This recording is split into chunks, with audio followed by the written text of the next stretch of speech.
अयोध्या में फिर आमने सामने होंगे अखिलेश यादव और सीएम योगी आदित्यनाथ। अयोध्या पर होगी पूरे देश की नजर। क्या राम के नाम पर फिर बिछेगी बिसात? अवधेश प्रसाद की जान को खतरा?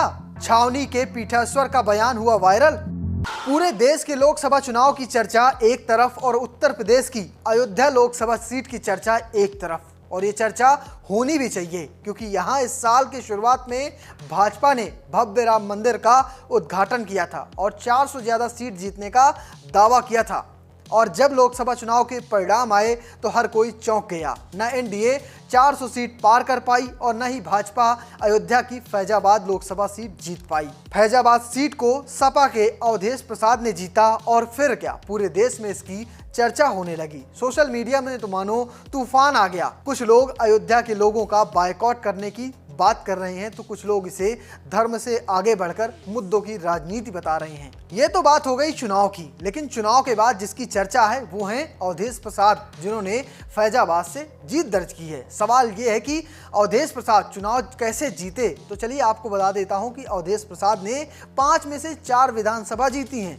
शुरुआत करते अयोध्या की। अयोध्या विधानसभा जरूर अवधेश प्रसाद हारे थे, लेकिन उसके बाद बाकी चारों को जीता था। अवधेश अगर बात करें अयोध्या की तो यहाँ सपा को मिले थे 1,04,000 वोट, जबकि भाजपा के खाते में थे 1,04,000 वोट। रुदौली की बात करें तो सपा ने यहाँ पर पाए थे 1,04,000 वोट, जबकि भाजपा के खाते में थे 92,000 वोट। मिल्कीपुर की बात करें जहाँ से अवधेश प्रसाद विधायक थे, उन्होंने यहाँ हासिल किए थे 95,000 वोट, जबकि भाजपा के खाते में थे 87,000 वोट। अगर बात करें बीकापुर की तो यहाँ पर सपा के खाते में थे 1,22,000 वोट, जबकि भाजपा के खाते में थे मात्र 92,000 वोट। गरियाबाद की बात करें तो यहाँ पर सपा ने हासिल किए थे 1,33,000 वोट, जबकि भाजपा के खाते में थे 1,21,000 वोट।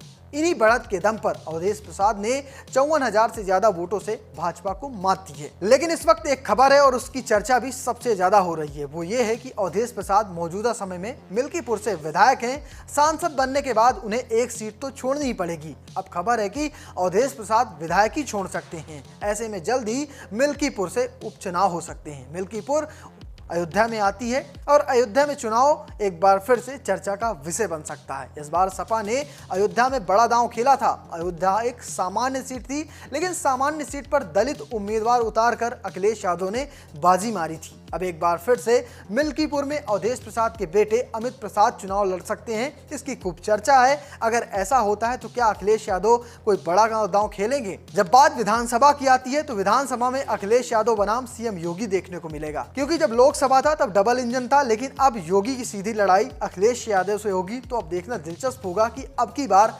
अयोध्या की इस मिल्कीपुर विधानसभा में कौन मारेगा बाजी। फिलहाल आपकी जो भी राय है कमेंट बॉक्स में जरूर दीजिएगा और हाँ, पेज को फॉलो करना, चैनल को सब्सक्राइब करना बिल्कुल मत भूलिएगा। धन्यवाद।